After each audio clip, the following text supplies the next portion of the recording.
So Sam Ronan recently announced on the Young Turks that he is going to run for the House of Representatives in Ohio's 1st District. Now, if you don't know who Samuel Ronan is, he is a veteran. He ran for DNC head in 2016 and lost. And he has shown to have very progressive policies in the past. I'll link the full 30-minute interview down below, but in it he basically talks about making universities tuition-free, which has worked for several other modern nations like Slovenia. He also talked about military spending. In particular, he proposed this idea, because again, Sam Ronan is a veteran. He basically said that if anyone in Congress is going to vote for a war, they should have to in some way participate in it, like possibly fight in it, for instance. Now, I think that's a really good idea. It basically makes it so if you're going to fight in an unnecessary war, or if you're going to vote for an unnecessary war, you got to go fight in it. You know, risk your life. And anyone who's seen Fahrenheit 9/11 knows that a lot of people who vote for endless wars don't exactly like the idea of their families being involved in those endless wars. Like, there was even a section in Fahrenheit 9/11 where Michael Moore was going around asking people who voted for Iraq, hey, you know, why don't you get your kid in the war? Why don't you enlist him in the military? And they were like, no, man, not gonna.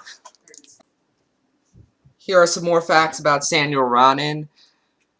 He's called for reform to the DNC to make it more accountable to the voters, which is something everyone supports.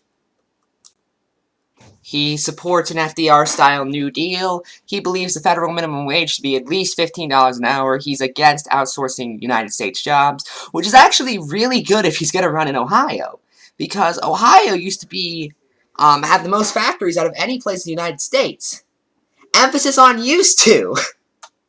Yeah, Ohio used to have some of the biggest factories of all time. Then they moved over to China. He has advocated for more affordable health care and higher education. He's a strong supporter of renewable energy and combating climate change. He's pro-choice. He supports LGBT rights, religious equality, and drug decriminalization. He opposes the vast military engagement in the Middle East and drone warfare. Again, he actually served in the Air Force, so he has quite a bit of knowledge of what he's talking about. And he supports the Second Amendment, but has called for mandatory gun safety classes. Okay, that seems fair. Now let's talk about the guy he's going to run against, who is currently serving in Ohio's 1st District. Now, currently in Ohio's 1st District is a man named Steve Chabot, who opposes abortion, because of course he does. He is in favor of capital punishment, so if you're one of the families or the 4% of people who are killed that were innocent because of the death penalty, Steve Chabot supports that. He's against campaign finance reforms because, again, of course he is. Because that's who bought him. Why would he be against it buying other people? It just makes more people like him. He supports a great increase in defense spending because having the #1 military in the world isn't enough. He wants to eliminate public spending for the arts. Nothing really there that I think is okay. He has voted against trade adjustment assistance for workers who have lost their jobs due to globalization. Again, he's serving Ohio, one of the states that's the most known for it. And multiple anti-tax groups have considered him some of the biggest anti-tax politicians of all time. Let's see, he opposes federal regulation of greenhouse gas emissions. Wonder who he's taking money from. He was against the Dodd-Frank Act. That's not even debatable.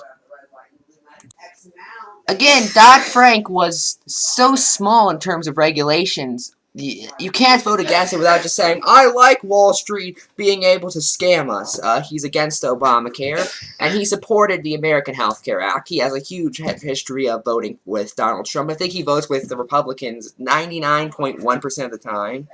He's against same-sex marriage, because of course he is. He's against net neutrality.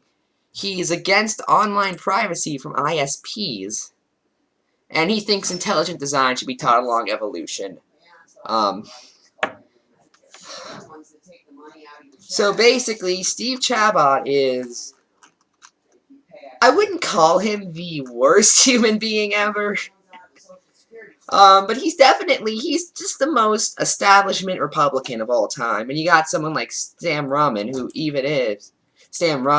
who even if he does have some party affiliation, he's clearly more progressive than a typical Democrat, so I'd support him. Yeah, support Sam Ronan. That's it. I'm Ephrom, and good night.